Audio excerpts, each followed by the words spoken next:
If you need to power your Sony FX30, FX3, A7 IV for more time than a single FZ100 battery would provide for those long video recordings, then you certainly have a few options. One of the more popular methods is using an external V-mount battery with a battery mounting plate and probably a larger rail or rig system to hold that larger V-mount battery, and then using a dummy FZ100 battery in the camera itself, which of course connects to and is powered entirely from that external V-mount battery, either via a DTAP port or DC port on the battery or the battery plate itself. Or you can also use smaller Sony L series or NPF style batteries and plates with DTAP or DC output ports and still also using a dummy FZ100 battery in the camera. Or of course you could even get an extended camera grip that holds two batteries, although this option is less common for video-centric cameras and often used more by photographers and for photo needs, but it's still an option for longer term power for some mirrorless and DSLR cameras. So yes, there are several ways to get long-term power, but for my use case, I don't like most of those options in their entirety for Sony cameras. So I use the following method as it's pretty much the way Sony and most modern camera brands have designed their cameras to operate the best. And that's first by always keeping an actual Sony FZ100 battery in the camera, and then using the USB-C port on the FX30 to provide an additional external power source via USB-C power delivery to the camera. And that additional external source can be anything from a USB-C AC power brick that plugs into the wall, like this Anker GaN Prime 735 brick, or if I need to be more mobile, I've been using NPF battery plates with a USB-C power delivery output port on the plate, and of course any size NPF battery. But you can still use an external larger V-mount battery and battery plate system that has a USB-C power delivery output port on the battery, or of course on the V-mount plate. But I've been using these smaller NPF batteries and plates because it just works better for a lot of things I do. The batteries are smaller and can fit in more places in my bag.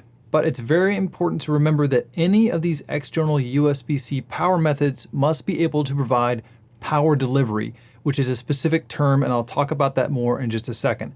But using this method of battery in the camera plus external power delivery via the USB-C port means I can always disconnect or hot swap out those external power sources without interrupting the camera's operation. So even while recording, I can just remove that external battery that might be getting low and put in a fresh one and keep on rolling for pretty much constant endless power. And keep in mind that with Sony mirrorless hybrid cameras like the Sony A7 IV, FX30, FX3, all of these cameras still require some sort of active power source inside the battery compartment of the camera to even turn on. You can't use just the USB-C port as the camera's only power source. That active power source in the battery compartment can come from an actual, FZ100 battery, or it can come from a dummy battery as long as that dummy battery is connected to an active external power source like AC power or to a battery outside of the camera. So that's how I use and power my Sony FX30 and my A7 IV to get long-term power for those long video recordings, a legitimate Sony FZ100 battery in the camera, and additional USB-C power delivery power to the camera's USB-C port. And I definitely recommend using this method over using any sort of dummy battery in the camera, and I'll go into why a bit later. But real quick, I want to dig a little deeper into USB-C power delivery because it's important to remember that power delivery, those two words together, power delivery or PD for short, are specific terms that mean the USB-C output port on, say, your charging brick, your battery, or your battery plate can actually communicate with your receiving device and confirm what voltage your device needs, and then that power delivery device can actually provide the specific and often higher voltage and overall power needs to your receiving device. But the best part is that it also means the USB-C power delivery device can't send too much voltage, so it's a smart method that will save you from frying your equipment from overvoltage. And I'm talking about overvoltage protection to the camera's USB-C port, not the battery compartment port.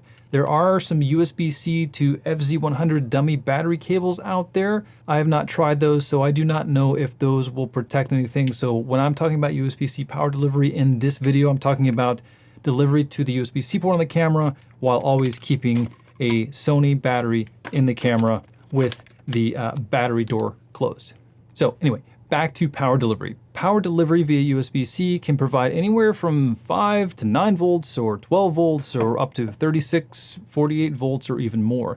And this is how most laptops and laptop chargers are working these days, being able to be powered by a USB-C port, cable, and proper power delivery charger, like almost every Apple laptop since about 2015, and lots of other brands as well. And from everything that I understand, the USB-C power delivery specification only uses USB-C shaped connectors and ports.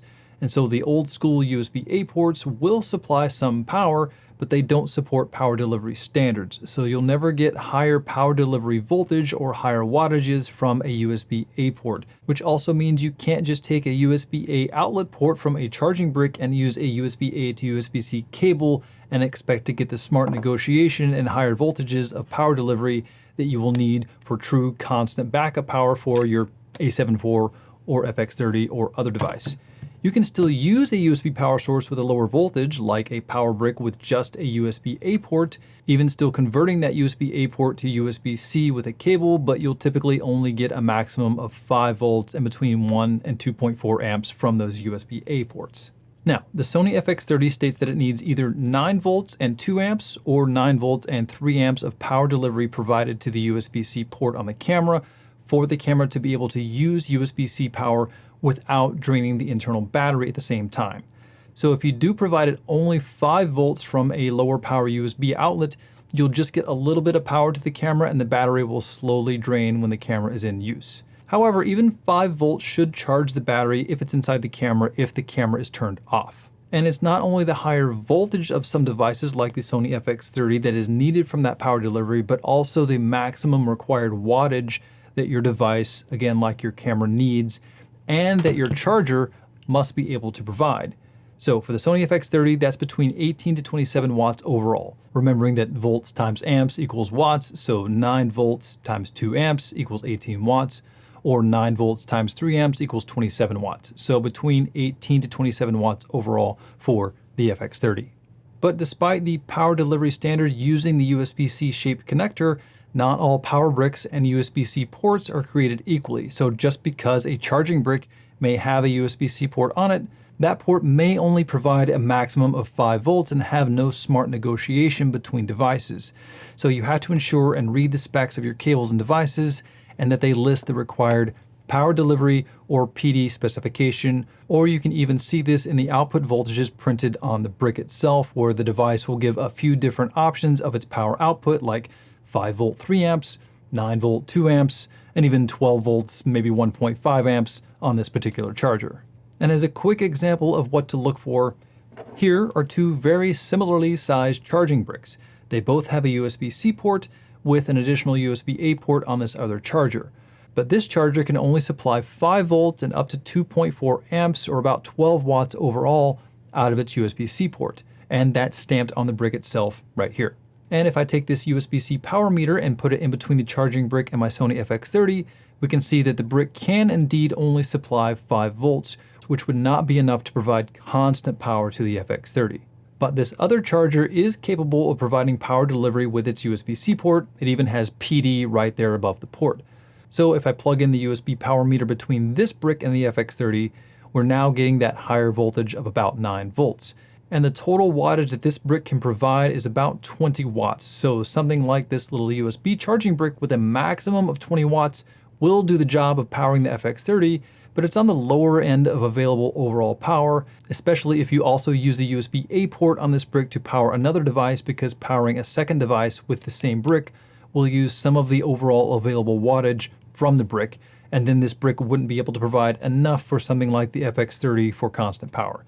So I don't use this charging brick specifically for my Sony cameras. It will work as long as I don't also use the USB-A port, but as I said earlier, I usually use this Anker GaN 735 charger, which is capable of 65 watts overall. So this brick can provide constant power to my camera, and I use one of the other ports often to power my Zoom F3 audio recorder at the same time that I use and keep with my FX30 rig. And honestly, most charging bricks with USB-C ports do provide power delivery. It's really hard these days to find a USB-C charger that doesn't. But always check the specs, and I find it handy to have a USB power meter as well, just to confirm. But if you don't have access to wall power and can't plug something like this in, then you'll still need some sort of battery system near your camera. And for the Sony L series or NPF style choice, there are lots of NPF style battery plates out there. This Axoon or Top Rig one I have has a couple of USB-C ports. One of those ports can provide power delivery. And I also have this small rig NPF plate that has a USB-C port. And even though this plate doesn't state on the plate itself PD or that it is power delivery compatible, if I insert this USB power meter in between the plate and the camera, you can see that this small rig plate's USB-C port can in fact provide the necessary 9 volts for the FX30. And lastly, keep in mind that not all USB-C ports on cameras are capable of providing power delivery or powering anything inside the camera at all. Like the Panasonic GH5 that came out in 2017, it has a USB-C port, but that port is not compatible with USB power delivery because it's just an older camera that came out before USB power delivery had really become more abundant in equipment.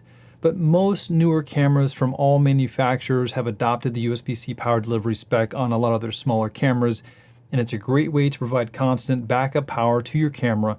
And this option has a few advantages over using a dummy battery, and for my use case, the advantages of keeping a battery in the camera and then using that additional external USB-C power delivery are that, number one, as I said, you can hot swap out your external battery without interrupting the operation of the camera. Number two, if something happens to my external USB-C power source, like the cable getting knocked out of the camera or disconnected from the source, the camera will stay on, keep recording, and just revert to using the battery in the camera. So it's a real-time backup power source. Number three, keeping an official Sony branded battery in the camera at all times means that I won't get that annoying on-screen warning that you get when using third-party batteries with Sony Alpha cameras if you have updated your firmware. If you're not familiar, if you use a non-Sony branded battery, after about 30 to 60 seconds, you'll get an on-screen warning that says, the operation and safety of this battery cannot be guaranteed. Continue use, to which you can click OK and continue using the camera and that battery, but for me, that on-screen warning has just caused me to miss recordings, so I just stick with Sony batteries to avoid those messages.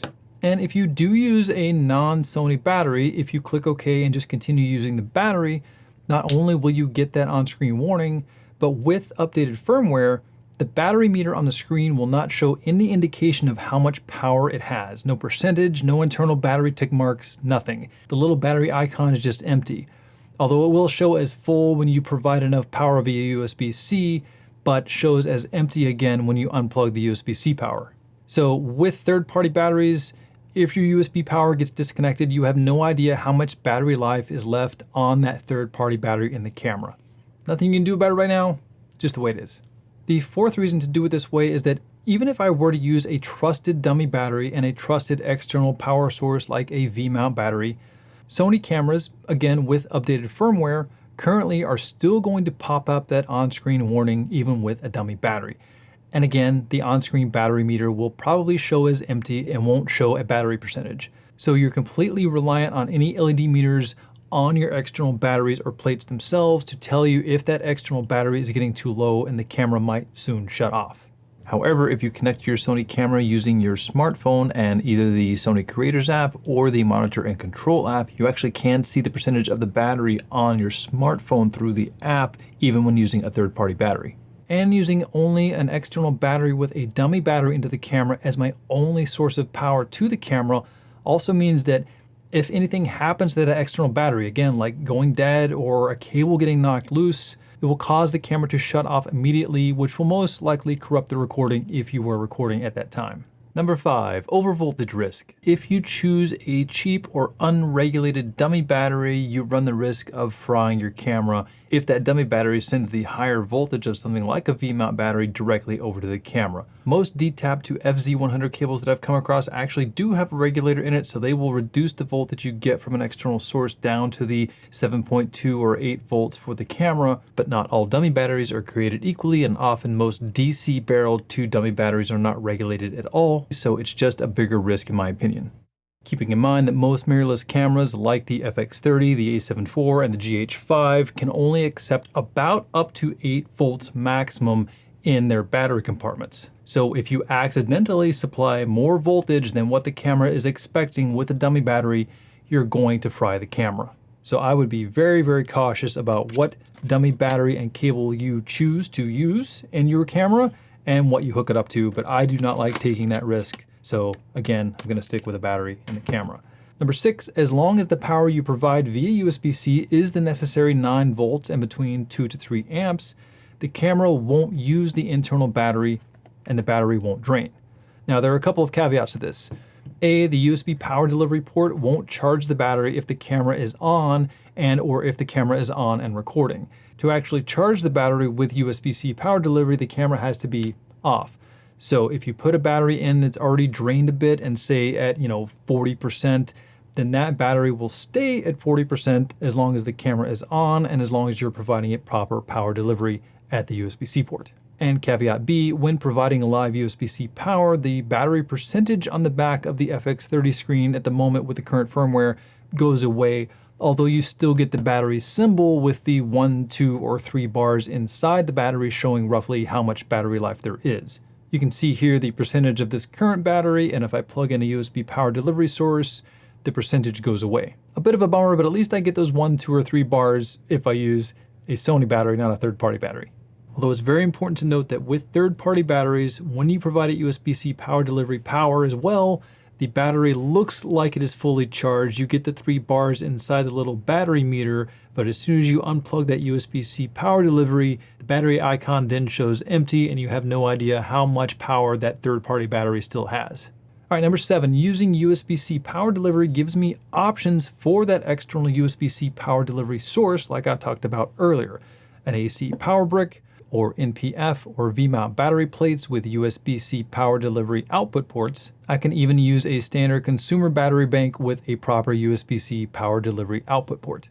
And number 8, even though some NPF battery plates have a DC output port where I could use a DC to dummy battery cable, some of them, like this one, also have a 12-volt output port. So again, if I'm not careful and I accidentally plug my dummy battery with a DC barrel into this 12-volt and put that in my camera, again, I'm probably going to fry the camera.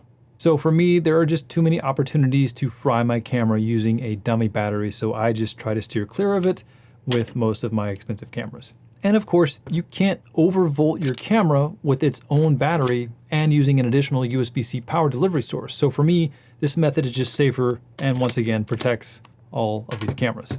So this is my preferred method for long-term power from my Sony FX30.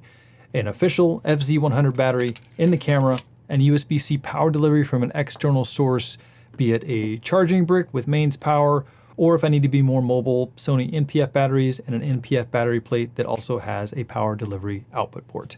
This method gives me long-lasting, true live power backup and has been working very well for me. So I hope this has been helpful. Let me know if you have any questions below in the comments, and I'll see you next time. Later.